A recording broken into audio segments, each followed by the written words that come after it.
기획을 하긴 했는데 생각이 잘 안 나네. 생각해볼까 봐요. 네. 자, 우리 그럼 이 그 제목을 두 분께서 말씀해 주시는 걸 하겠습니다. 먼저 자, 예, 저는 조성모의 햄릿의 햄릿과 햄릿과 강필서 이승주의 햄릿. 햄릿을 중심으로 한 연기 토크쇼를 시작하겠습니다. 뭐 이제 오케이신가? 예, 까다로우신 우리 PD님이시라. 오늘 또 한국 미디어 문화 협회 회장님께서 직접 지금 생중계를 해주고 계시고요. 자, 후는 TV로 이거 유튜브 생중계로 진행되고 있습니다. 선생님 반갑습니다. 네, 반갑습니다. 네. 그래서 이거 사실 그 연말 다가오고 또 올해 많은 행님들이 또 공연이 됐잖아요. 그래서 많이들 궁금해하시고 또 본 분들도 있고 보고 싶은데 못 본 분들도 많이 있고 해서 여러한 방식으로 두 햄릿을 중심으로 해서 한번 기획을 해보게 됐습니다. 그래서 흥미진진하게 다들 기대를 많이 하고 있고요.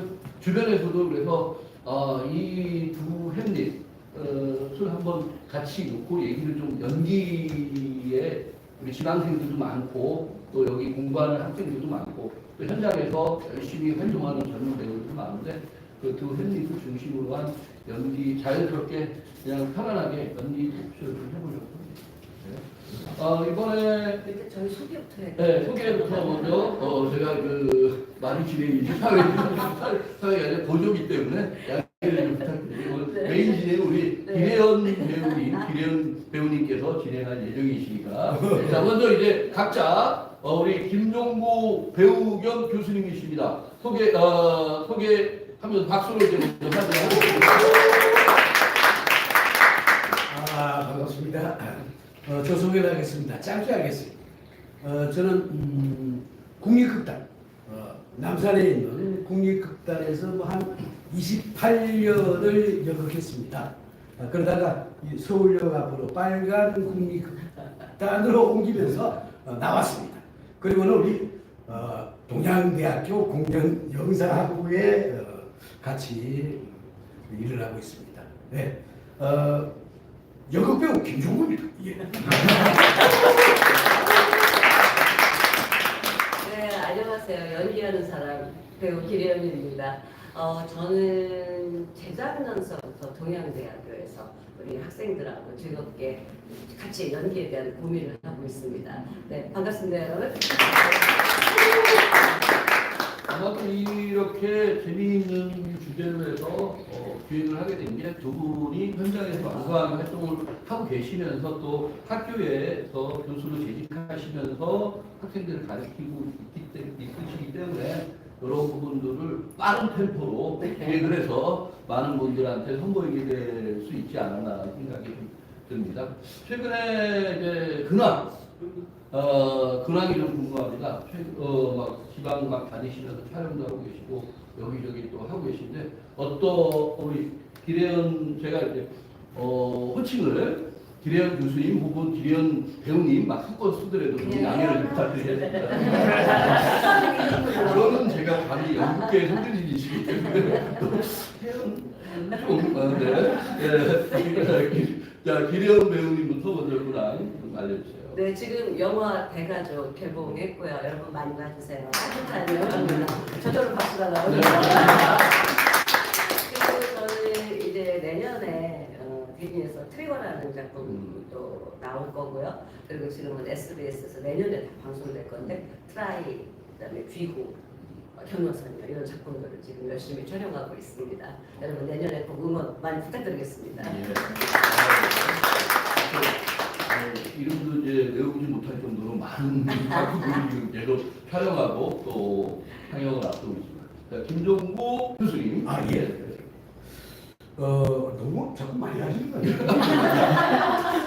놀라서 하십시오. 저는 하여튼 목표가 1년에 연극은 꼭 하나는 하자 목표입니다. 오늘 이 주제처럼 올해 잘 끝냈습니다. 햄릿. 그래서 지금 연극을 좀 쉬고 있고 지금 제가 진행하는 게 있는데 KBS2 영화가 좋다. 네. 리뷰왕 김종구 코너가 있습니다. 저도 열심히 잘 보고 네, 있어요. 아주 그 자신의 이름을 건 타이틀 프로그램이지만 네. 그게 원래 그 리뷰왕 장봉기라는 영화가 있었어요. 근데 그 영화가 아주 대박이 나서 TV에서 예, 그래서 뭐 KBS, MBC, SBS 영화 프로그램에서 다 했다고 해요. 근데 KBS PD 쪽에서 먼저 그래서 이걸 한번 해보자. 재밌어요. 예, 사고 있는데 또 마침 저번 주에는 우리 김 교수님의 대가족을 했습니다. 리뷰를 해보셨어요. 예, 제가 이제 홍보했습니다. 아 재밌어요. 참 재밌어요. 그 구성도 좋고 만두로부터 시작해가지고 네. 그래서 원장 수녀님으로 나오시는데 대단합니다. 꼭 감상하시길 바랍니다. 아유, 감사합니다. 그 리뷰왕 장봉기.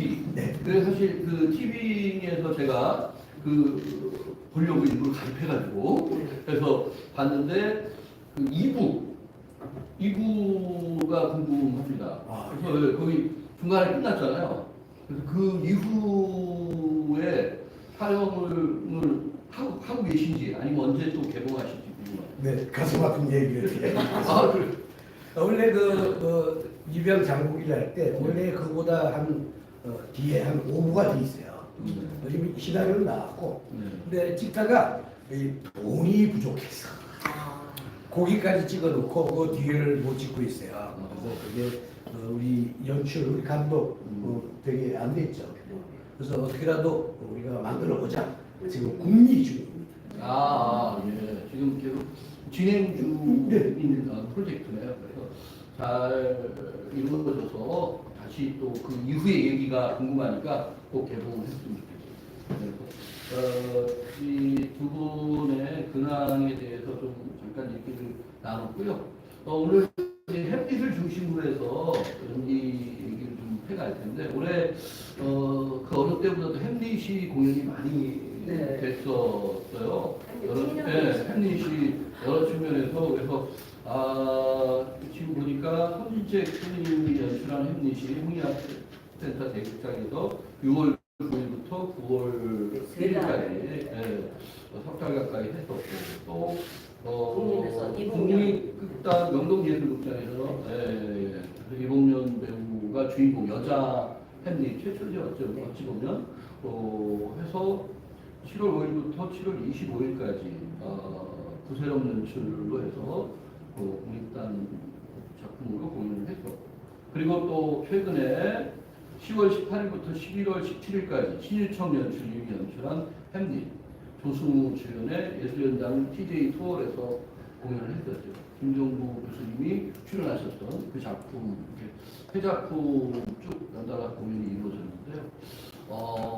굉장히 특별한 회의인 것 같습니다. 사실 그 이외에도 고전들이 섹시얼 작품들이 양경훈 연출의 맥베스도 있었고 계속적으로 많이 구성이 되어진 것 같은데 고전 작품들이 특히나 햄릿은 굉장히 활성화돼서 계속 공연이 이루어지고 있는데 궁금했어요. 이 시대에 우리나라에서 햄릿이 이렇게 많이 공연되어지는 어떤 현상이 뭘까에 대해서 좀 궁금하기도 했고 저 나름대로 좀 생각을 해보게 되는 계기가 됐는데 그게 뭐 때문일 거라고 생각을 혹시 하고 계신지 좀 궁금합니다. 저희는 사실 저희 손지채 연출이 하신 햄릿은 이해랑 영상 받은 상태에서 그게 6년 전에 하고 2년 전에 하고 연달아 시리즈가 되고 그때 햄릿을 선택할 때 그랬던 것 같아요. 그러니까 가장 좀 고전을 하자. 모두가 좀 어려워. 지금처럼 햄릿을 많이 안 할 때니까 고전하고 점점 멀어지고 있을 때 고전 중에 가장 친숙하면서도 다양하게 해석이 가능한 작품이신 것 같아요. 그리고 저희도 햄릿 하면서 세계 각국에서 공연됐던 햄릿들을 막 분석을 해봤었거든요. 이 햄릿에서는 제가 거투로드 역할을 했었습니다. 예를 들자면 거투로드가 오피리아 죽을 때를 알고 있었다. 걔가 죽였다. 이런 식으로 각자 해석하기에 따라서 얼마든지 달라질 수 있는 게 햄릿이라 약간 좀 무궁무진해서 끝없이 하지 않나 싶어요.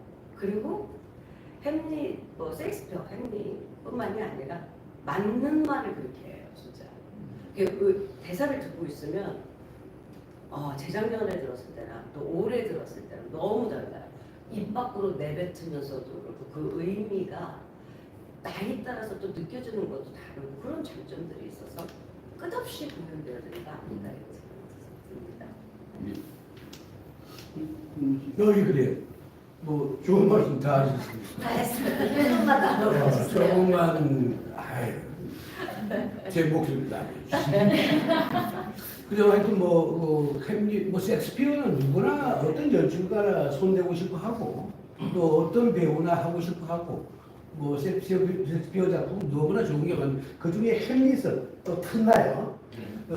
우리 저 연출가님께서 탐나시겠지만은 우리도 탐나고 그 트로트 이 인물은 대단한 인물이죠. 햄릿 작품 속에서도. 그래서 모든 여배우도 탐내고 남자 배우 탐내고 하는 작품인데 그냥 참고로 제가 알고 있는 거는 1601년 런던에서 초연하고 난 뒤에 지금 매일 밤 800개의 도시에서 공연이 이루어지고 있다 그래요. 그러니까 우리가 지금 큰 작품만 올해 3개를 했는데 그렇게 많이 한 것도 아닌 것 같아요. 800개 도시에서 매일 밤 공연이 햄릿을 하고 있으니까. 그래서 참 대단한 작품이고 내년에 또 누가 또 할 거예요. 틀림없이.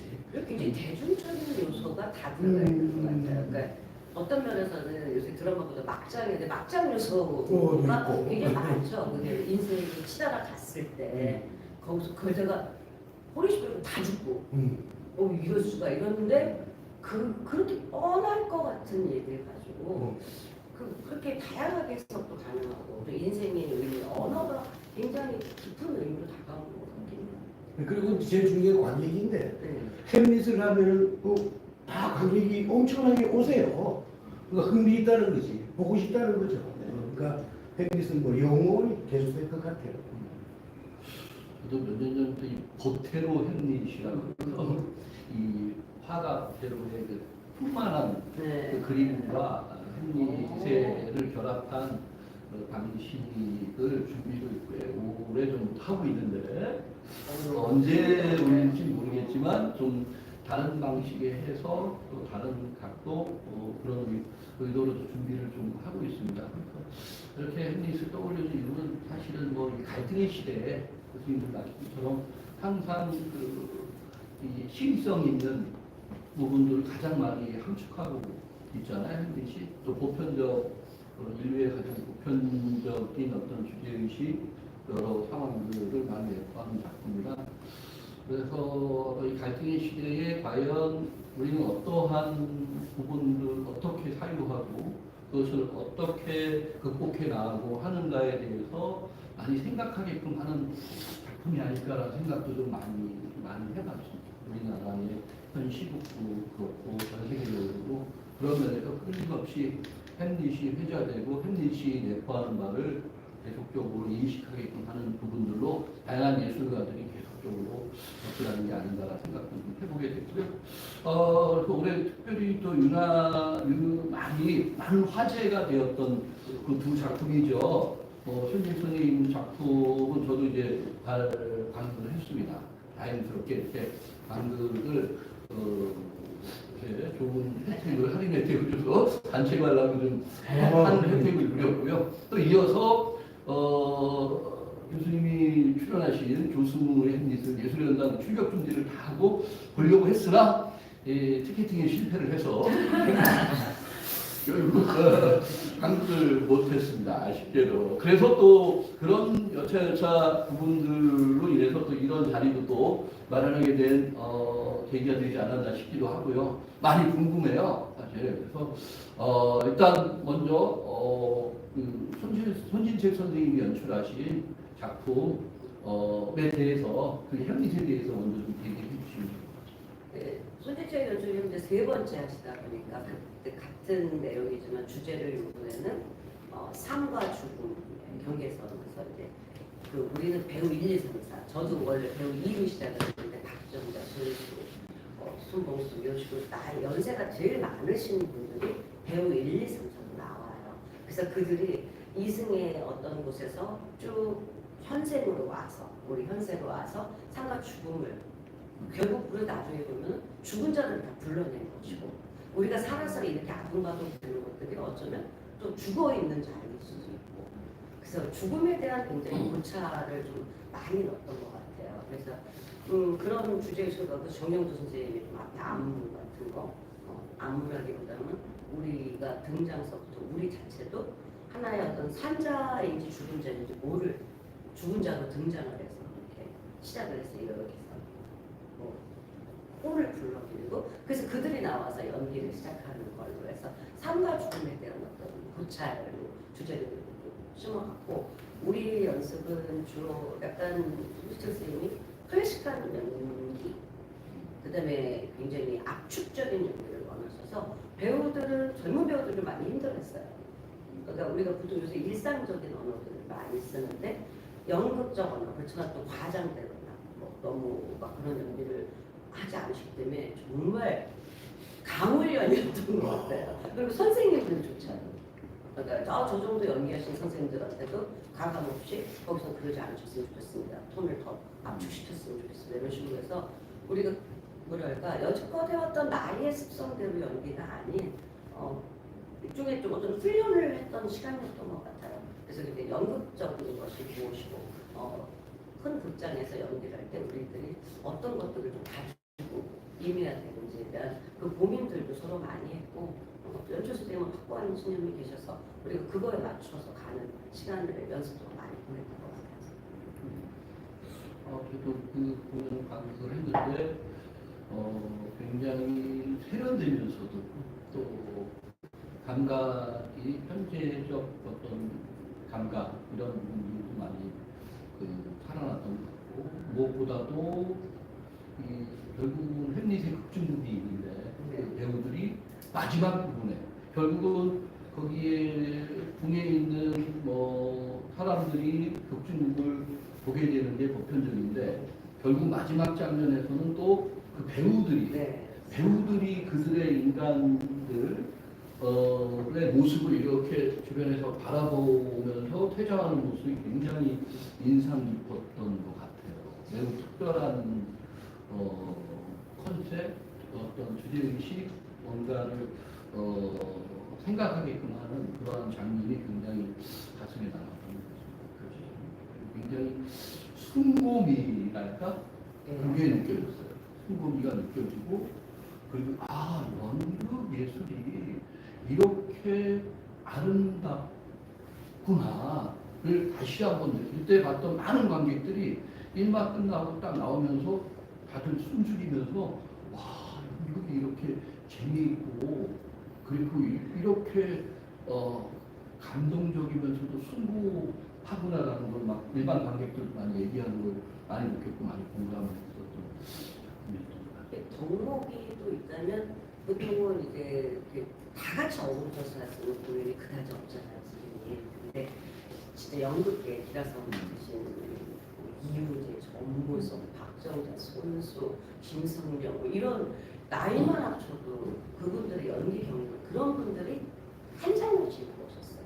그런데 지금 하늘나라 가지고 권성대생까지 그분들이 이렇게 커튼콜 때 재장면 보는데 저기서 걸어 나오는 것만 봐도 같이 서 있던 배우들도 눈물이 나고 관객들이 덩달아 눈물을 흘렸대요. 근데 젊은 친구들이 도대체 그럼 무엇 때문일까? 자기네도 모르겠다는 거더라고요. 나중에 왜 눈물이 났어? 그랬더니 그게 지금 말씀하신 연극만이 줄 수 있는 오랫동안 그 길을 걸어오신 분들이 그저 무대 위를 걸어 내려오는 것만 봐도 저절로 일어나서 박수를 치게 되고 눈물이 나고 그런 놀라운 체험을 좀 했던 것 같아요. 친구가 같이 어우러져서 큰 역할, 작은 역할 안 가는 거 했다라는 거가 되게 큰 힘을 만들어내지 않았었나 싶습니다.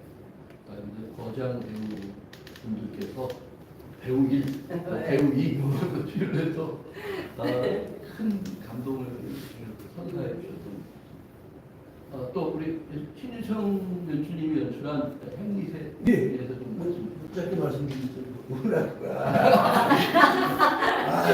말이 없어요. 근데 실수는 제가 말을 많이 듣는 그게 좋아요. 많이 들었어요. 전 이번에 못 봤습니다. 죄송합니다. 저도 못 봤어요. 뭐 대단하시네. 네, 쌤쌤이에요. 그 작품 그 전에 했을 때는 봤습니다. 아까 말씀 이번 건못 네, 봤죠. 네. 그래서 우리 손지재 연출가 우리 선생님은 제가 국립에 처음 들어가지고 첫 작품을 같이 했어요. 바리댁이라는 작품을 했어요. 그 바리공주 설화를 가지고 연극을 했는데 그때 주인공 바리공주가 김성녀 배우께서 하셨고 그래서 어쩌면은 손지재 선생님의 그 작품 세계가 죽음 아까 말씀드린 죽음을 건드렸다. 그래서 바리공주도 그 엄청난 데서 부모의 약초를 구했고 정말 우리 거죠. 네. 또 이런 생각도 들어요. 그 제가 아까 서울역 빨간 극장으로 한국거든. 그 초대 예술가들이 우리 손지재 선생님이었어요. 그때 연극계에서 이게 중지를 모은 게 우리 연극을 할 수 있는 분을 국립극단 예술감독으로 모시자.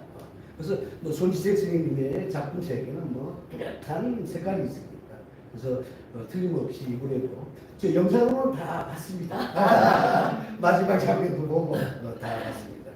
그래서 우리 작품은 우리 조성우 햄릿은 그렇게 큰 실험적인 건 없었어요. 무대도 계단식 무대 이렇게 해서 우리가 흔히 볼 수 있는 근데 마침 그 무대 장치 디자이너가 같은 사람이었어요. 아 진짜. 같은 사람이었어요. 이태수 선생님이 똑같은 최고의 모델이었죠. 그 특별하네. 두 햄릿을 다 김 선생님이 디자인하시고. 그리고 그분은 연습 때 제일 많이 오르는 맞아요. 예술가로 유명하세요. 보통은 작품 초반기만 오시고 안 오시는데 계속 같이 오세요. 정말 좋은 말씀이세요. 그래서 정말 훌륭한 디자이너가 될 수 있는 게 연습장에 그렇게 오셔서 본다는 게 그게 대단히 중요하다는 생각이 들어요. 그래서 이번도 마찬가지예요. 매일 와서 연습 매일 보고 연출하고 매일 얘기하고 또 고치고 그때 이쪽 연습에 얘기도 많이 들었어요. 저희가 소문을 들었습니다. 그런데 뭐 중간에 이번에 역할을 저는 못 봤는데 이미 뭐 조승우 씨는 워낙 연기도 잘하지만 그 애들이 정말 잘하더라 이 얘기를 너무 많이 들었어요. 연기하시는 분 저희 햄릿팀도 많이 갔다 왔는데 다 같이 정말 잘하더라. 그런 얘기를 너무 많이 하시더라고요. 맞아요. 그런 얘기 많고 잘했어요. 구체적으로 어떻게 잘했는지 잠시 후에 들어보기로 하고요. 신유청 연출의 그 햄릿은 어떤 햄릿인지 그걸 한마디로 네. 제가 신유신 연출의 글을 약간 퍼왔습니다. 그대로 읽어드리겠습니다.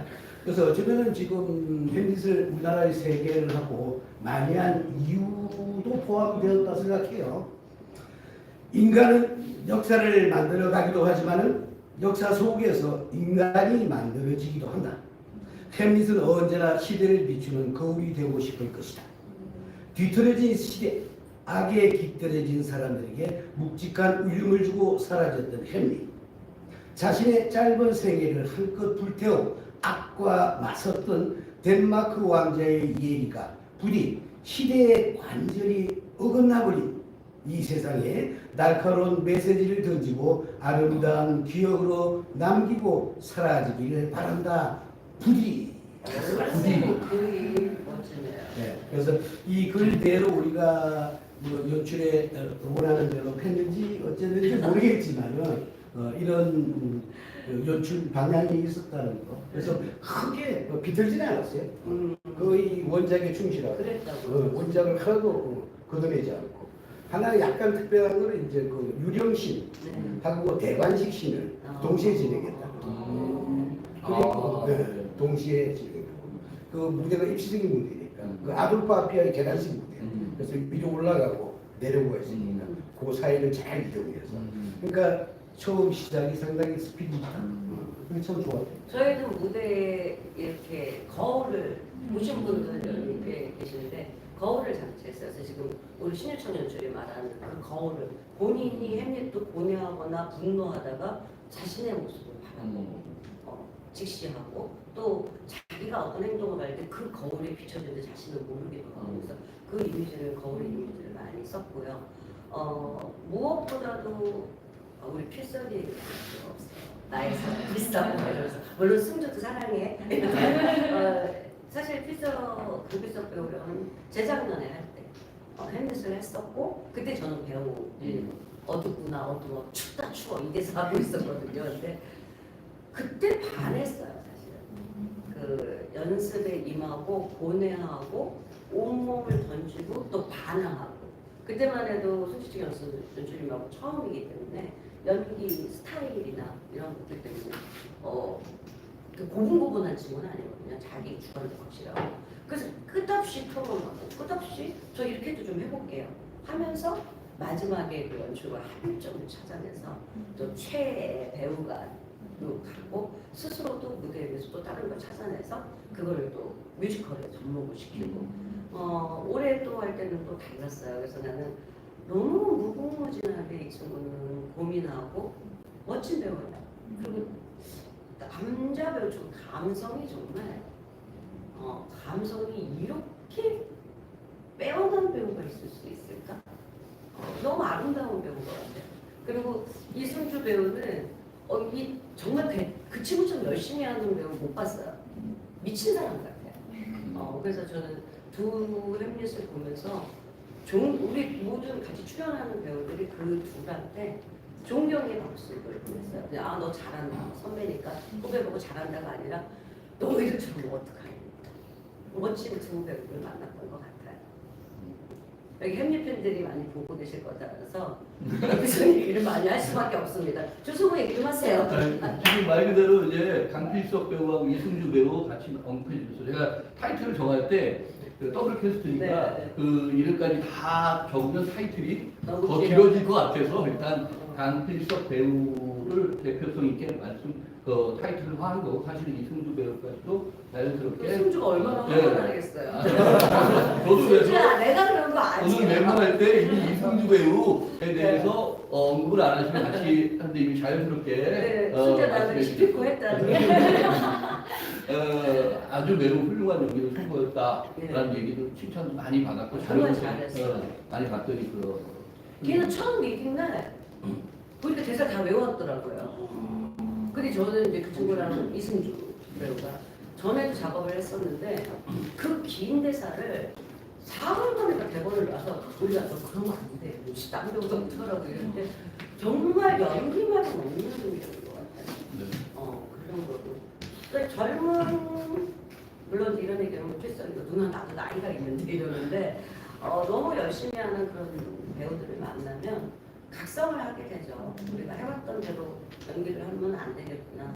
저렇게도 열심히 하고 있는데 그런 시간들을 보냈던 것 같아서 저희는 그 얘기 많이 해요. 그 재작년에 미아리 여기 성신여대 거기서 연습했거든요.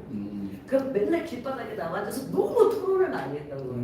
뭐 이게 이래도 되는 거야? 이게 맞는 거야? 완전 충돌이었거든요. 내가 딱 중간이었고.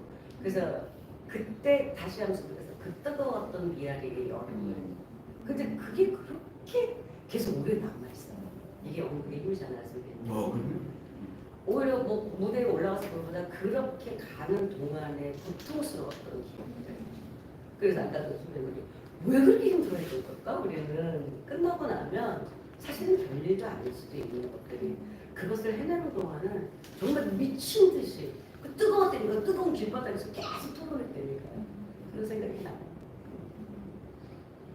올해 유난히 또 일찌감치부터 뜨거웠죠. 자연스럽게 또 각 배우들 말씀해 주고 계신데 사실 이번에 햄릿 분들의 특성이 이제 무대예술 부분하고 여러 다양한 매체를 다 하고 계신 배우분들이에요. 네. 강필숙 배우님도 마찬가지고 뮤지컬계에서 아주 유명한 또 히로인이잖아요. 요정이에요. 이승주 배우도 공연을 통해서 연기를 많이 하시면서 다양한 드라마, 영화를 많이 하고 강필숙 배우님 또 조승우 배우님 뭐 말할 것도 없이 뮤지컬 뭐 스트레나이부터 해서 워낙에 훌륭한 뮤지컬들을 팬들 많이 확보하고 계시고 많이 하고 계시고 또 다양한 영화 드라마도 많이 다양한 매체에서 많이 활동하고 계시고 아마도 연극은 조승우 배우님이 이번이 네, 처음이라고 하는 것 같았어요. 그래서 매우 굉장히 공들여서 준비를 했고 매우 집중해서 이 작업을 했다라고 얘기를 들었어요. 맞습니다. 네. 그 아까 말씀대로 좋은 연극이 나오려면 정말 서로 얘기를 많이 해야 돼요. 토론을 많이 하고. 특히 대학로 이 젊은 극단에 가보면 연습 시간보다 서로 토론하는 시간이 엄청나게 많다는 거. 그리고 그게 더 연극을 만들어가는 게 더 속도가 붙는다는 거. 지금 말씀대로 조성우 배우가 참 훌륭해요. 준비를 정말 많이 했는데 뭐 예를 들면 캔리 대본 우리나라에 나와 있는 대본은 다 봤다 그래요. 그렇게 해서 다 준비를 해서 처음에 대본을 만들 때부터 정말 얘기를 많이 했어요. 연출을 하고 그다음에 우리 각색 작가하고 얘기를 너무 많이 해가지고 그 시간이 어떻게 보면 굉장히 긴 것 같아요. 근데 말씀대로 그 뒤에 딱 결정이 나고 난 게 그냥 다 돼가는 거예요. 그때는 이미 대사를 다 배운 거예요. 왜? 서로 대본을 만들 때 이미 머릿속에 다 깨져 있으니까 그다음 뭐 대사 유형은 큰 문제가 아니죠. 그래서 이 연기를 할 때 제일 중요한 게 그 분석력이잖아요. 분석력, 표현력, 감성력 얘기하는데 분석력이 뛰어난 배우가 좋은 배우라고 저는 생각해요. 그래서 똑같은 햄릿을 두고 그 배우가 어떻게 분석을 하느냐에 따라서 햄릿의 모습이 달라지는 거니까. 그래서 우리 조승우 배우는 정말 분석을 너무나 열심히 했다. 근데 저도 어떻더니까 다른 작품을 할 때도 그렇게 분석에 많이 한다고 그래요. 열심히 하고. 그래서 이번 할 때 제일 좋았던 거는 분석을 제일 많이 했던 거. 근데 이제 아주 훈련된 좋은 배우니까 이미 자기가 어떻게 표현할까를 이미 세우고 나가면서 대본을 갖다 꿰기 시작하니까. 그 다음에 또 이제 그 주변에 많은 배우들, 우리 조성호 배우보다 또 후배 배우들이 많으니까 서로 얘기를 많이 하고, 장면 조그만 거 하나라도 서로 얘기를 하고 또 반복해보고, 우리가 흔히 하는 그런 게 참 보기 좋았어요. 그 후배들에게도 많이 베푼다는 거. 그 다음에 선배님들 얘기 귀담아 듣는다는 거. 그런 게 미쳐보았습니다. 아니 너무 비교가 되잖아요. 그래서 아무 머릿속에 다 있으시잖아요. 머릿속에. 저는 이제 스마트폰에 있고. 그 다음에 작게 말씀드리면 그 분석력에서 나오고 그동안에 수많은 작품을 경험해서 나오기 때문에 배우의 목숨은 순발력이에요. 특히 많이 하시는 매체 연기는 순발력이에요. 누가 기다려주지 않아요. 근데 그 순발력이 어디서 나오냐면 학교 1학년 때부터 해온 그 작품들, 제작 실습, 그 작품들이 몸에 배어있던 게 매체 연기에서 어떤 장면, 어떤 인물에서 순발력으로 튀어나오는 거거든요. 그래서 조승우 배우는 공연 중에 이렇게 관찰을 하면 순발력이 뛰어나요. 자기의 튼튼한 연기의 방법론 위에 상황에 맞게 순발력이 대단히 뛰어나서 아까 말씀대로 좀 그쪽이래 죄송합니다. 우리 좀 관계성 예, 있습니다. 예. 연습도 굉장히 훈련처럼 하시고 그랬다는데 우리는 굉장히 일상적으로 아까 말씀대로 일상적으로 했어요. 아까 말씀드렸습니다. 그래서 그런 가운데는 순발력이 대단히 뛰어났다는 거. 그다음에 또 하나는 그 연기 방법론이고 제가 뭐 이렇게 생각합니다만 이성적인 얘기하고 감성적인 얘기를 좀 나누는데 이 조승우 배우가 이성적인 연기와 감성적인 연기를 적절하게 조화롭게 했다는 거. 그래서 어느 부분은 셰익스피어 연극 같아. 근데 어느 부분은 일상적인 거예요. 어느 부분은 정말 어린아이들이 재밌게 보는 것 같아. 그래서 그걸 아주 잘 조화롭게 무대에서 연기를 할 수 있었다는 거. 그 이제 무대를 잘 아는 자신감이 나오는 거죠. 저는 또 이런 생각을 해요. 배역, 그러니까 제가 폴로니우스인데 폴로니우스라는 인물이 무대 위에서 머리에 엎이자고 오피려고 얘기를 할 때는 그 폴로니우스에게는 아무런 에너지가 없어요. 폴로니우스 뒤에 김종구가 에너지원이거든. 그래서 폴로니어스를 조종하는 거예요. 폴로니어스 연습한 대로 잘하고 있어. 대사가 잘 들리는데 너무 빨라. 천천히. 뒤에 있는 김종구라는 배우가 폴로니어스를 조절하는 거예요. 그래서 이렇게 연기를 하는 거거든. 그걸 조승우 배우가 하고 있더라고요. 자신이 모든 걸 조절하고 있더라고요. 그 다음에 뭐 저는 더 욕심을 냅니다. 나중에는 이 폴로니어스의 뒤에 있던 김종구라는 배우가 객석으로 내려갑니다. 객석 맨 뒤에서 자기 폴로니어스를 보면서 너 잘하고 있어. 아니야 연습 안 돼. 너 빠르잖아. 천천히라고 조종을 해요. 그래서 배우는 아무 에너지가 없어요. 그래서 모든 연기는 그 배우의 힘이거든. 그게 조성호 배우에게 모든 면에서 보였다. 훌륭하죠. 훌륭해요. 너무 진짜 훌륭한 배우잖아요. 그래요. 그러니까 공연을 보신 어떤 선배님이 그러더라고요. 뮤지컬 워낙 잘하고 어느 매체에서 연기 잘하는데 왜 헤어나야 되니? 연극도 너무 잘해요. 이게 약간은 속으로 연극은 어떡하나 보다 이런 마음이 있었는데 어떡하면 좋으니 뭐 너무 잘해 막 이러더라고요. 그래서 정말 훌륭한 배우인 것 같아요. 그래요. 모 평론가분께서는 이번에 연극 조승우 배우가 연극을 하는데 연극에서 보여준 연기가 최고라고. 연극에서 최고다라는 얘기까지 나올 정도로 아주 훌륭했다고. 제가 짧게 이제 한마디만 더 네네. 말씀드릴게요. 아니에요. 사이를 그다음 이제 연기를 우리가 이렇게 나눠놨으니까 무대 연기하고 매체 연기를 나누는데 무대 연기의 그 특징이 있어요. 그래서 이제 카메라 연기는 카메라가 배우를 클로즈업을 시켜주는데 무대 연기는 배우가 스스로 클로즈업을 만들어야 됩니다. 그래서 우리 마침 제 작품 조성호의 햄릿을 우리 학생들이 몇 명은 봤더라고. 그 귀한 표를 구해서. 피팅에 성공하는 그래요. 다른 학교 여기 학생들 몇몇 있네. 다행히. 그래서 내가 수업 시간에 한번 물어봤어요. 어떻게 봤냐? 그랬더니 이제 정말 최고인 배우가 있더라. 딱 둘이 있더라. 그 중에 한 배우는 조승우 배우예요. 또 한 배우는 모르겠어요. 아까 계속 말씀하셨던 그 폴로니우스 머리 떨어서 이렇게 그분 그죠? 그래서 우리 학생이 무슨 얘기를 했냐면은 그렇게 큰 극장에 조승우 햄릿 얼굴이 너무 잘 보이더라고요. 그 다음에 폴로니우스 얼굴도 잘 보이더라고요. 그 다음에 그 대사가 어떻게 그랬더니 대사도 두 배우가 제일 잘 들린다는 거예요. 딴 배우들도 잘 들렸어요.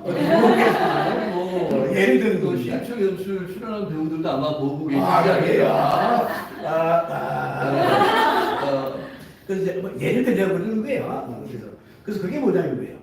배우가 스스로 무대 위에서 클로즈업을 잡아야 되는데 클로즈업을 잡아서 그러니까 관객이 배우가 무대에서는 저기에서 갑자기 소리를 치면 관객의 시선을 갈 시간이 없어.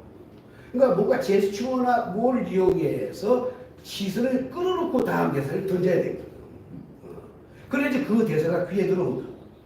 똑같이 무대에서 잘 보이게 하는 배우들이 있어요. 전 그렇게 해요.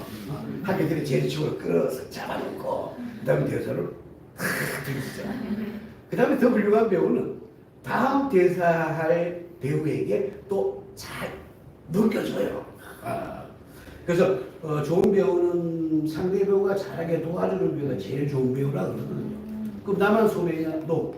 객석은 안다는 거예요. 관객은 다 안다는 거예요. 그래서 무대 위에서 클로즈업을 가져가면서 잡히기를 만드는 조승우 배우. 그러니까 어느 구석에서 대사를 해도 잘 보여요. 그래서 무대 공간을 잘 활용하고 있다는 거. 그러니까 무대 전체를 보는 힘이 있다는 거. 그 다음에 관객과 무대의 관계를 잘 안다는 거. 이게 보여요. 근데 이건 뭐 괜히 생긴 게 아니고 엄청나게 많은 작품을 하면서 경험, 그 다음에 연구하고 분석하고 훈련하고 또 많은 좋은 평을 듣고 이런 힘이 아니었나 싶습니다. 때문에. 네. 아.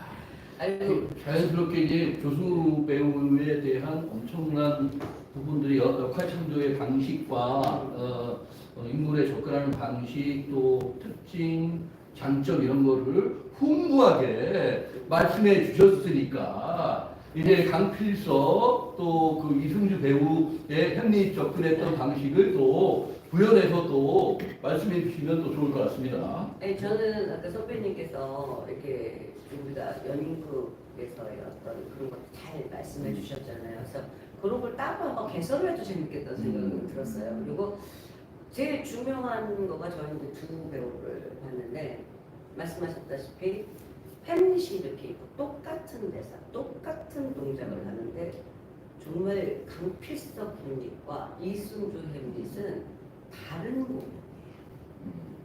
다른 햄릿이에요. 그렇다면 뭐 다른 걸 주워와 가지고 거기다가 연출하고 우리 전체가 분석한 거 이 작품에서 햄릿은 이러자라는 거에서 그 행동을 다르게 하진 않을 거 아니에요. 그런데 만약에 여기서 엄마를 보기 싫어해 혹은 클로디우스를 증오해 그러면 그 증오하는 에너지도 다르고 방식도 다르고 똑같이 뭐 흠칫할 수가 없잖아요. 그러니까 그런 것들이 완전히 그래서 이게 배우가 굉장히 중요하구나. 어떤 배우가 하느냐에 따라서 정말 너무 다른 공연이 탄생한다는 것을 이번에 또 새삼 느꼈어요. 그래서 옆에서 그걸 또 아들로 만나니까 이 아들과 저 아들이 너무 달라요. 둘이 똑같이 분노하고 슬퍼하고 엄마 왜 그러냐 그러는데 이렇게 다를 수가 있을까? 너무 놀라운 것 같아요. 매번 알고 있었지만 그래서 결국은 배우는 굉장히 여러분 중요해요. 아까 다 너무 좋은 말씀 많이 해주셨는데 나라는 존재가 어떻게 분석을 하고 또 그것을 어떻게 드러내는지 그러니까 나라는 영혼을 잘 키워야 되는 것 같아요. 그러니까 그런데 이 두 개를 보고 같이 참여하는 배우들이 강필서 현님, 이승주 현님 누가 잘해 이렇게 할 수가 없어요. 너무 개성이 다르고 각자마다의 매력이 있어서 재미가 있는 거죠. 이 공연을 본 사람과 저 공연을 본 사람. 그러면 그것은 누가 만들어내냐? 배우 자신. 그래서 내가 얼마나 나라는 배우가 여기 다 아까 말씀하신 포함되는 분석력, 순발력 등등의 어떤 것들이 내 영혼을 이렇게 다져놔서 그것을 배역을 통해서 내가 나오는 거라서 저는 정말 여러분들한테 자신의 영혼을 아주 풍요롭게 가꾸라고 말씀드리고 싶어요. 그리고 우리의 강필서, 이승주 배우는 이미 그것들을 이뤄가고 있는 배우고 이루었다고 생각하기 때문에 그렇게 둘 다 매력적인 햄릿으로 탄생하지 않았나 생각합니다. 두 분 다 공통점이 햄릿을 중심으로 해서 매우 햄릿의 내면에 혹은 그 드라마 진행에 매우 영향력을 크게 행사하는 역할을 하셨잖아요. 특히 뭐 거트로트는 햄릿의 내적 갈등을 미화시키는 그러한 그 인물이라고 보는데 대표적인 인물이라고 보는데 어떻게 또 거트로트의 역할 창조를 하시면서 접근하시는지 좀 알려주시면. 저는 사실 우리가 맨날 옛날에 햄릿을 보면서 셰익스피어 보면서 제일 이상한 게 여자 역할인데요, 사실. 굉장히 그럴듯해요. 겉으로 왕비 나오고 오피리아, 비구들. 그 사람들한테 타당성이 별로 안 좋았어요. 왜 저러는가? 그래서 거기에 대한 해석을 각자 뭐 권력력으로 어떤 나라에서는 어떤 부분에서 해석하기도 하고 어떤 데서는 아주 그냥 질펀한 어떤 그런 인생의 다른 거를 추구하는 사람으로 가기도 하고 그래서 저희는 배삼식 작가가 각색을 했거든요. 너무 글을 잘 쓰잖아요. 그래서 특이한 게 오피리어한테 독백을 줬어요. 오피리어는 햄릿도 독백이 있고 다 있는데 클로디우스도 있는데 주요 인물 오피리어가 독백하는 장면이 없는데 오피리어 단독 내가 왜 이러는 줄와 내가 어떻게 살아가야 될 건지에 대한 그 씬을 준 거는 정말 너무 훌륭했다고 생각해요. 그런데 우리한테도 겉으로는 독백이 없어요. 그래서 너무한 거 아니야? 막 이랬는데 오로지 그렇다면 어디서 가져갈 것이냐 우리는 정치적인 거 많이 생략을 했거든요. 아들하고의 관계에서 콜사는 이 아들을 사랑하고 나의 인생인데 왜 그러냐가 아니라 그래서 이 아들을 지켜내는 거야. 정치적 색깔을 작품에서 많이 드러냈지만 그래서 내가 선택할 수 있는 걸로 저는 캐릭터를 풀어왔어요. 뭔가 클로디스랑 좋은 관계였다가 근데 그 좋음에도 약간은 정치적인 어떤 것을 신경 그래서 이것을 같이 권력과 함께 가져갈 수 있는 존재로서 있다가 아들한테 자꾸 아들을 내쫓으려고 하고 죽이려고 한다는 걸 알고 나서부터는 그래서 어떻게든 지켜줘야 되고 나를 돕고도 그래서 어떤 고트로드는 모르고 마신다. 뭐 미심쩍었지만 마신다는데 저는 이건 확실하구나. 그렇다면 그 죽음의 자는 내가 하는 식으로 약간 너무 드러나 있는 기반은 없었거든요. 많이 우리 대부분 좀 생략이 돼 있어서 그래서 저는 혼자 그것을 어떻게든 보여주려고 노력을 했던 것 같아요. 내가 결국은 주도권을 가진 내 인생의 어떤 것을 결정적인 순간에 그 자는 내가 선택을 한다. 어쩔 수 없이 죽어가는 게 아니에요. 그렇게 저는 캐릭터를 구축해 나갔습니다. 그것이 굉장히 좀 강렬하게 다가왔던 트로트의 그 해석 접근하는 방식이 굉장히 이미지가 강렬하게 또 폴로니우스 부분에 본 게 아쉬운데 또 시간만이 어떻게 또 역할 참여를 너무 하셨는지 멋지셨을 것 같아요. 한번 좀 우리가 그릴 수 있게 좀 말씀해 주시면 좋을 것 같아요. 예. 네. 아니 뭐 저는 뭐 그런 건 없고요. 뭐 그냥 그러니까 보통 또 이렇게 얘기해요. 그 연극 좀 할 때 장면이 있는데 어떤 장면은 불을 지피는 장면. 그러니까 저 역할은 불을 지펴주는 인물이었어요. 그 정도만. 그래서 1막에서 죽으면 되는 거예요. 2막으로 달려가는 거예요. 그래서 죽으면 되죠. 그래서 1막에서 제가 죽었는데 아까 그 거트루트 그 침실 장면은 햄릿은 대단히 중요한 장면이에요. 항상 거기에 대한 노무도 많고 그래서 저는 우리 조성우의 햄릿에서 그러니까 그게 거트루트의 독백이었다는 식인데 이제 아들하고 하는 게 사실 정말 엄청난 독백이니까 근데 그걸 제가 우리 조성우 햄릿은 제가 정말 너무나 가까이에서 내가 죽고 난 뒤에 두 사람이 연기가 시작되거든. 그러니까 그때는 죽어 있죠. 내가 제일 가까운 관객이야. 근데 그 두 배우의 호흡이 누워 있으면서 잘하는데.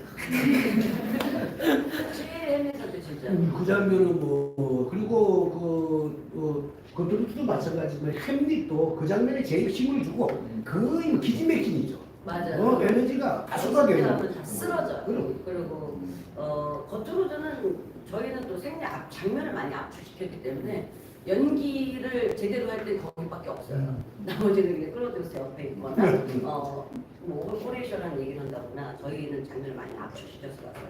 근데 거기에서 정말 이렇게 불이 붙기 시작해요. 햄릿도 불이 붙고 거트루드도 불이 붙고 관객도 붙이고. 뜨거워지는 씬. 그래서 저는 뭐 아까 말씀대로 저는 그 어떤 연극을 하든지 딱 두 가지입니다. 하나는 내가 어떤 역할이라도 내가 다 해낼 수 있어 하는 자신감. 자신감이 최고예요. 난 잘할 수 있어. 누구보다 잘할 수 있어. 못해도 괜찮은데 많은 해도.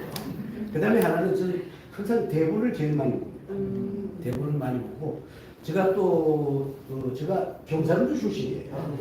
제가 부산이에요. 그래서 제가 처음 연극을 할 때는 그 대학 들어갈 때도 사투리가 아주 심했어요.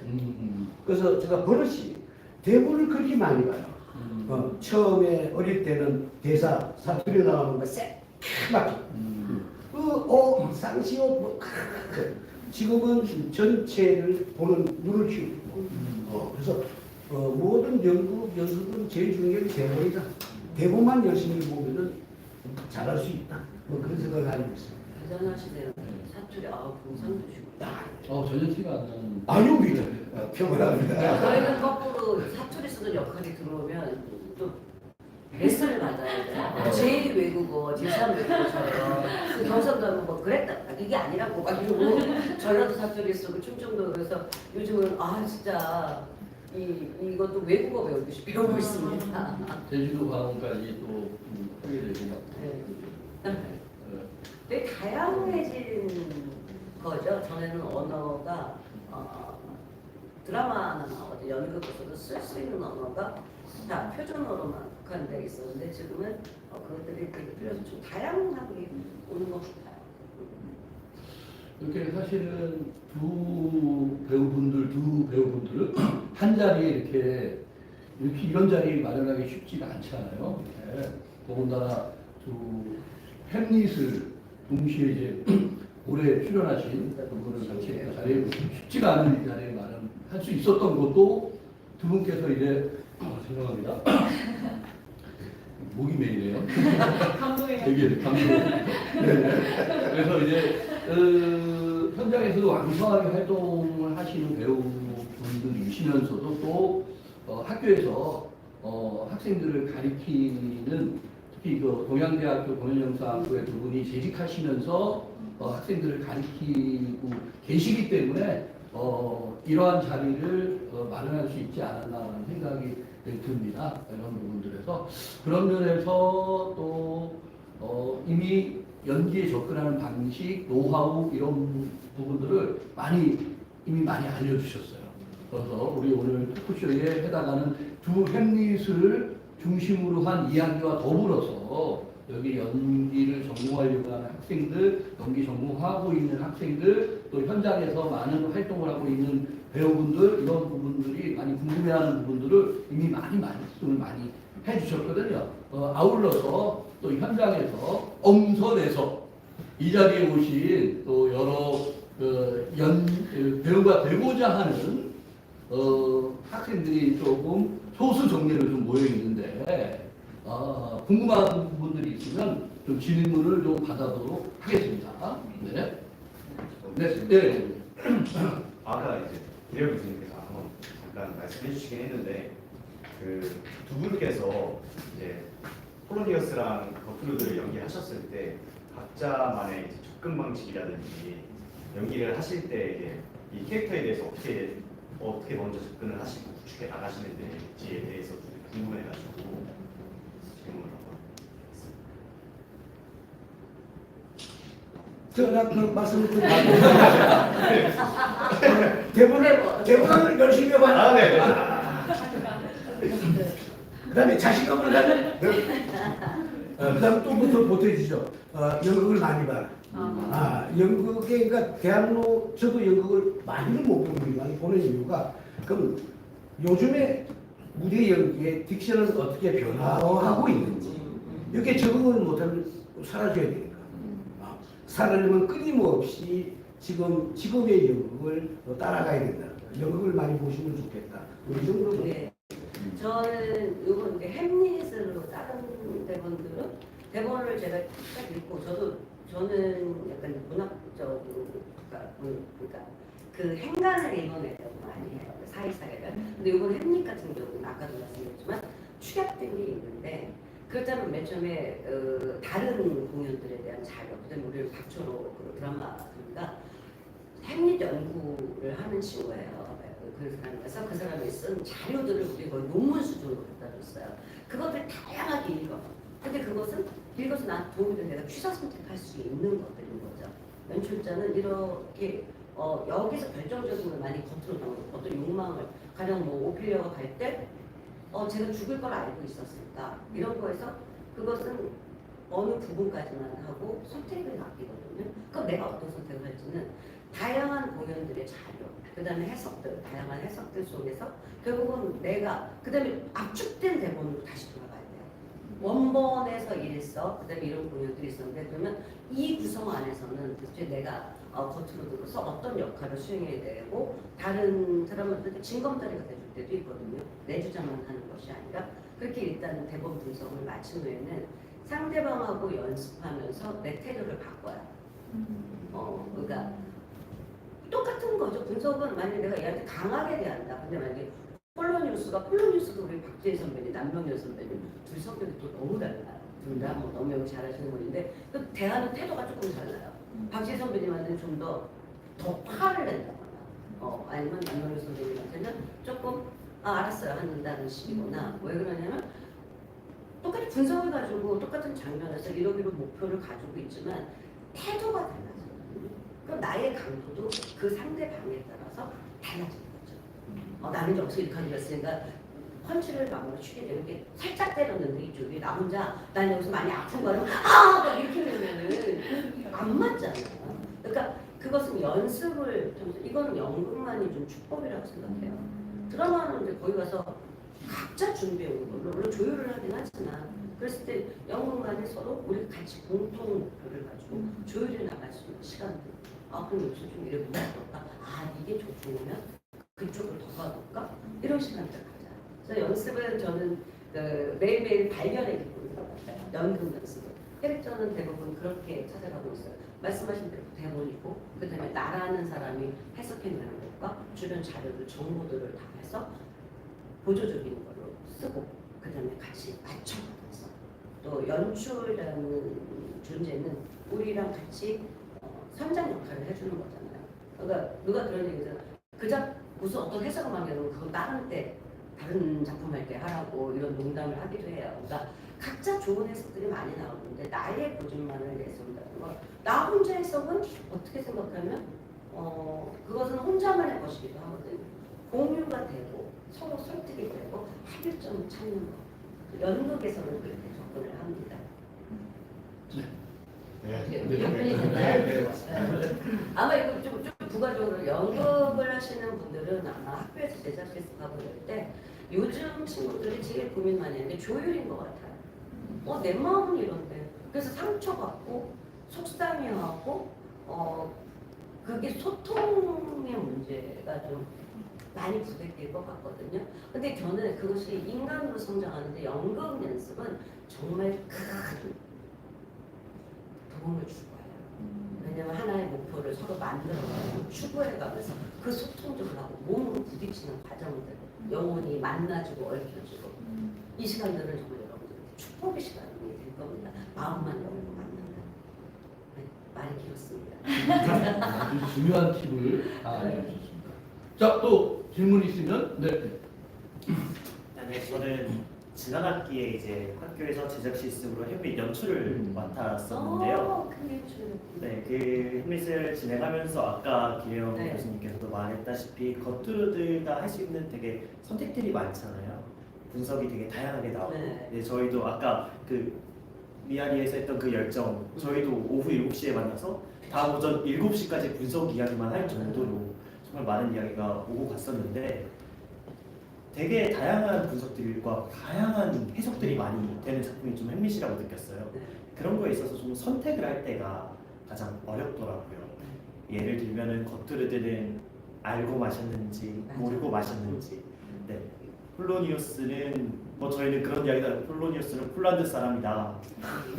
네. 그래서 여기까지 되게 많은 그래서 권력욕을 가지고 있다 이런 이야기들이 정말 많이 맞아요. 우리에게 권력이 굉장히 강한. 그런 거에 있어서 너무 많이 다양한 생각들과 학생들의 다양한 그 해석들과 이런 의견들이 충돌하다 보니까 그런 걸 선택하기가 너무 어려웠는데 교수님들이 작품 하실 때 결국에 선택을 하고 연기를 해야 하는 지점이잖아요. 그럼 어떻게 선택이 이루어졌는지가 좀 궁금합니다. 사실 그 연출이 선택하는 거예요. 왜냐면 물론 배우들은 의견을 내요. 의견을 내서 여기서 이러면 어떨까? 뭐 이럴 수도 있지 않을까? 그래서 어떤 부분은 허용이 되죠. 가령 솔직히 연출님께서 겉으로가 이래야 하는데 근데 강인한 여성들을 바란다. 이렇게 숙제를 주시잖아요. 무너지지 않았으면 좋겠어. 그런데 거기서 디테일하게 그 선택은 마음속으로 어차피 그 대사로 드러나는 건 아니니까. 내가 오피려고 연민을 느끼지만 사실은 그 죽음을 막지 않았다는 각자 가지고 있는 거가 있잖아요. 그런 것들을 같이 합의점을 찾아야 된다고 생각해요. 따로따로 그리고 다른 것과 빼요 진짜. 각자 나는 이런 거야라고 갖고 있으면 서로 같은 공간에서 같은 시공간에 머물러야 되는 존재들인데 그것이 이루어지지 않은 작품 이상이죠. 그래서 저도 짧게 아니요. 짧게 2초만 지나갔다. 연출가는 감히 말씀드리면 연출가는 외로운 결정권자예요. 많은 얘기를 열어놓고 그 그 시간표에 따라 결정을 해나가야 돼. 의상 오케이, 무대 오케이, 에펙트 오케이, 연기 오케이, 전체 오케이. 그 다음은 같이 가져야 되는 거예요. 그때부터는 개인의 의견을 내기는데 때가 늦은 거죠. 그래서 연출가는 굉장히 외로운 결정권자다. 그래서 배우들이 많이 도와줘야 돼. 뭐 그런 생각. 그래서 그 제가 제일 좋아하는 그 연출에 대한 정의가 이는 그거 어떤 책에 써 있던데 연출의 창백한 권리. 나는 이 단어가 너무 좋았거든요. 그래서 여기 뭐 저기 올해 동양대에서 너무 오랫동안 계신 진성로 연출님 계시고 내용이 창밖을 내가 그렇잖아요. 너무 제일 되게 뭐랄까 배우들한테 많이 열어주는 연출로. 외로워요.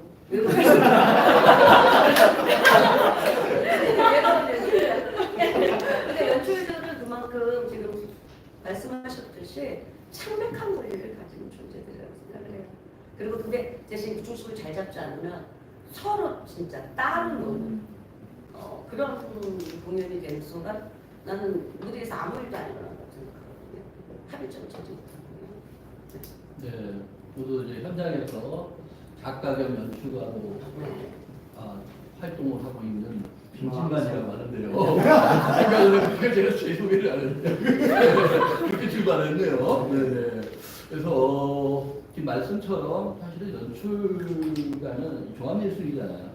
개인 예술이 아니라 이 안에서 창작자이기도 하지만 또 조율자의 역할을 같이 해나가야 한다고 생각이 듭니다.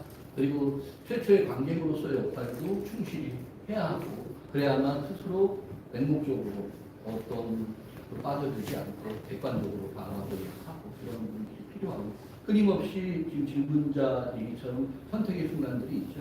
많은 배우들, 스태프들하고 많은 대화를 나누면서 가장 작품이 추구하는 목표에 효과적으로 부합하는 선택을 하기 위해서 많은 대화를 나눕니다. 그 결정체들을 관객들이 보게 되는 것이죠. 그런 면에서 매우 힘겨운 과정을 통해서 훌륭한 완성품이 나오게끔 하는 종합예술의 특징, 이러한 여정을 잘 담아낸 작품, 두 작품의 주인공들을 만나보고 계신 겁니다. 훌륭하다고 생각이 들고요. 마지막으로 이제 한 분만 질문을 받고 시간이 거의 다 됐으니까 마치도록 하겠습니다. 이 질문을 해야겠다. 네네. 네, 햄릿에 관해서 좀 여쭤보고 싶은데 제가 개인적으로 생각했을 때 햄릿의 주제는 사실 삶과 죽음, 이제 복수, 그다음에 가정에 대한 문제들 이런 많은 것들이 얘기가 되고 있지만 저는 개인적으로 이것들은 사실 소재라고 생각을 하고 정말 가장 셰익스피어 작가님께서 하고 싶었던 얘기는 그 덴마크 속의 그 부정부패, 권력층들의 이 부정된 부패와 그로 인해 피해받는 밑에 소시민들 그렇게 유지되는 국가라는 이 단체는 결국에는 파국으로 치닫을 수밖에 없는 운명을 겪게 된다. 이런 미래를 우리는 피해야 된다라는 얘기를 하고 싶었다고 저는 계속 읽으면서 그런 생각이 많이 들더라고요. 근데 이제 그 작품이 초연이 된 게 아까 교수님께서 말씀해 주셨듯이 1601년 벌써 400년이 넘게 지났는데 지금에도 계속 이 작품들이 계속 꾸준히 공연이 되고 또다시 새롭게 화두에 오르고 하는 이유는 아직 이거에 대한 문제점들을 우리는 아직 해결하지 못했다라고 생각이 드는데 왜 우리 이 문제에 대해서 아직까지 부정부패한 권력층과 그 권력층의 욕심만으로 피해를 받는 소시민들이 해결되지 않는 건지에 대해서 혹시 이런 게 이제 하나의 연출적 해석이겠죠. 그러니까 그런 문제는 뭐 역사적으로 인간이라는 존재가 권력과 전쟁을 일으키고 이런 것들 그것은 탐욕으로 빚어진 것들은 해결이 안 되고 있어요. 계속해서 역사적으로 잠시의 평화들이 오지만 항상 꿈틀대고 있는 것들이고 근데 햄릿을 통해서 우리 학생이 그런 걸 느꼈다면 그게 이제 그 작품을 선택하고 그것을 통해서 그걸 드러낸다.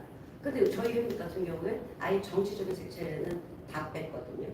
그러니까 국가적 관계 뭐 덴마크로 갔다가 어디 그런 이 국가 간의 문제 같은 걸 다 뺐어요. 그러고도 삶과 죽음을 논할 수 있는 거. 그리고 전혀 아무 문제가 없거든요. 그게 이제 어떤 한 작품을 통해서 그러니까 할 수 있는 얘기가 나는 이걸 통해서 이 얘기를 하고 싶다고 각자 해석이 다른 거겠죠. 그러니까 단정 지을 수는 그러니까 그거에 대한 대답은 두 가지가 되는 것 같아요. 아까 그게 어떻게 왜 해결이 안 돼요라는 거는 인간은 계속 그러고 사는 것 같아요.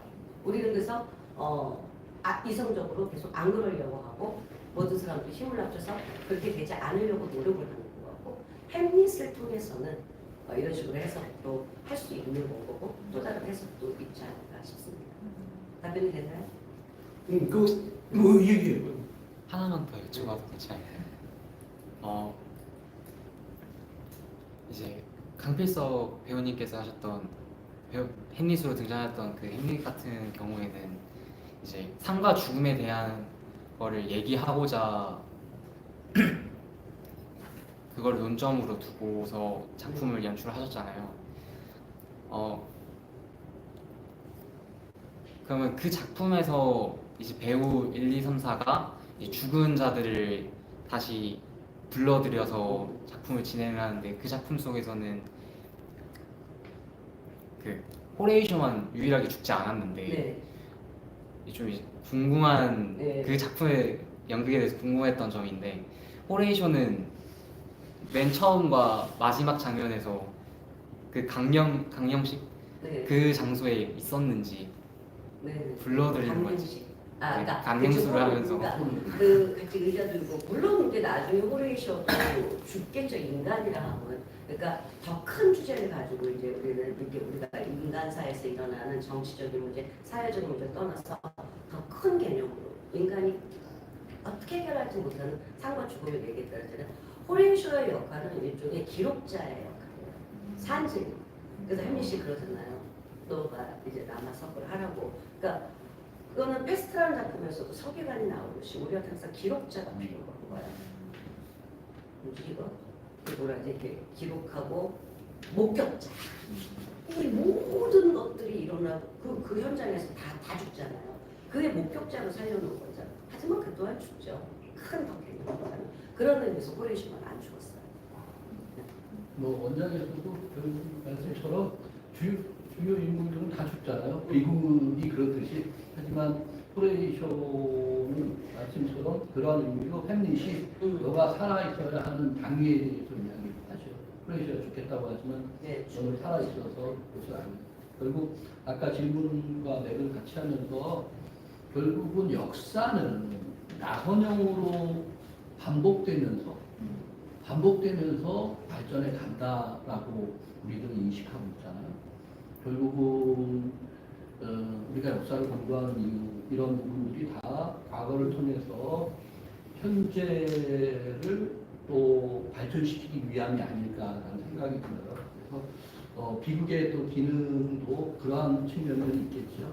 그것을 통해서 우리가 인식하게끔 하는 것, 또 교훈적 기능이 있듯이 카타르실 수도 있지만 그것을 통해서 우리의 현재의 삶, 또 미래의 삶의 현명한 판단 이런 부분들에 대해서 인식하게끔 하지 않을까? 그리고 끊임없이 햄릿이 구현되는 아까 말씀하셨다시피 질문자가 이러한 시대에 우리는 계속 살아가게 될 것입니다. 그러면서 대신 똑같이 반복이 아니라 발전해 가면서 계속 상승 발전해 가면서 그러한 비극이 초래되지 않게끔 하는 현명한 판단 이것이 요구되어지는 부분들로 인해서 햄릿은 계속적으로 보여되어지지 않을까라는 생각이 좀 듭니다. 자, 마지막으로 이제 시간이 많이 됐으니까 두 분들한테 마지막으로 우리 또학들 또 앞으로 배우가 되고자 하는 나는 또 전공자들 또 그 전공을 하고 싶어하는 또 학생들 또 현장에서 활동하는 또 젊은 배우들 있을 텐데 그분들을 위해서 한마디씩 들어보고 이 시간을 마치도록 하겠습니다. 네. 네, 먼저. 예, 우리 후학들에게 저는 그 배우를 정의할 때 많은 정의가 있는데 그 중에 제일 제가 좋아하는 게 배우란 약간의 신비스러운 일을 하는 평범한 사람이다. 그래서 우리가 그 공부를 할 때 뭐 전 이렇게 생각합니다. 전공 대학을 입학할 때 입학이 중요한 게 아니고 졸업이 중요하다. 그때 이제 우리가 현장에서 그래서 실력을 4년 동안 쌓아야 되는 거예요. 그래서 입학보다 졸업이 중요하다. 그 다음에 오디션을 즐겨라. 자기 관리를 잘해라. 그러니까 배우는 약간의 신비스러운 일을 하지만 평범한 사람이에요. 그럼 왜? 생활비도 있어야 되고 다음 작품 만들 돈도 있어야 되고 그래서 평범한 사람이니까 그래서 여러 가지 경제적인 문제도 그렇고 그래서 특히 우리 동양대학교는 그 2학년 때 세부 전공을 나누는 시간이 있거든요. 여유 있게. 그때 자기가 정말 좋아하는 게 뭔지를 생각하고 세부 전공을 정해 주시면 좋겠다. 그럼 졸업 때 큰 도움이 되겠다. 뭐 그런 생각을 해봅니다. 예. 네, 저는 오늘 또 이 자리에 와서 또 원래 좋아하는 연기자이기도 하고 김종우 선배님을 뵈면서 아까 말씀하셨는데 진짜 이런 유튜브 개설을 해서 연기에 대한 이런 것들을 우리 동학들과 같이 나누는 걸 만들어 너무 좋겠다. 너무 진정성 있게 깊이 있게 말씀을 해주셔서 그런 생각을 그냥 제 아이디어 하나 하세요. 그리고 저는 사실 아까 말씀드렸다시피 동양대 온 지 1년 반 됐는데 사실 강의는 아예 더 이상 안 한다 그랬다가 특강을 왔다가 우리 학생들을 보고 감동을 받은 거예요.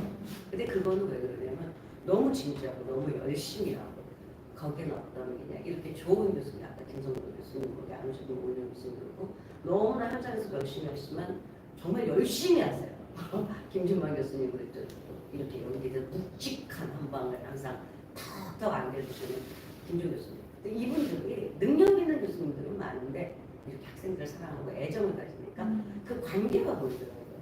그래서 저도 그래 여기라면 하고 이제 제 어떤 후학명성이 마무리를 여기서 하려고 들어와서 이렇게 있습니다. 그래서 이런 자리까지 왔는데 여러분 그냥 진짜 어디에 있던 연기라는 것은 길게 보고 나의 삶과 같이 가는 거라고 생각하시고 가셨으면 좋겠어요. 나에게 쉽게 결과를 바라지 마시고 그냥 삶과 함께 같이 가시는 것이라고 생각하시면 훨씬 더 덜 불행해지실 거예요. 네. 배우분 또 교수님들께서 좋은 말씀 해주셨고요. 사실 이번 기획은 동양대학교 교수님이시면서 또 현장에서 활동을 하시고 또 햄릿이라는 작품을 두 분 다 출연하셔서 이러한 굉장히 재미있는 기획을 하게 돼서 이 기회가 만들어졌는데요.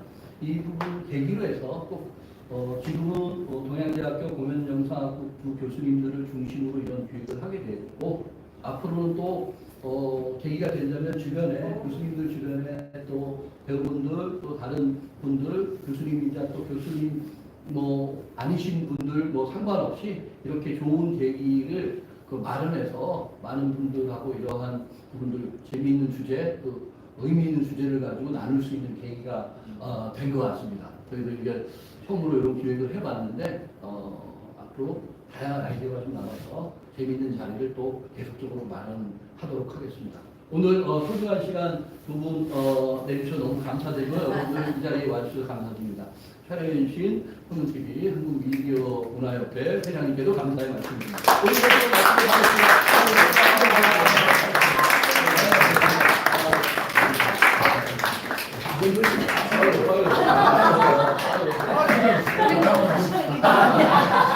오늘 이런 사고를 유성희 씨님 고생하셨습니다. 이렇게 만들어주시고 너무 고독하게 앉아계셔서 연출이 고독하다는 걸 실제로 생각해 보시면서 증명하신 부분입니다. 여러분들 안녕히 들어가시고요. 네.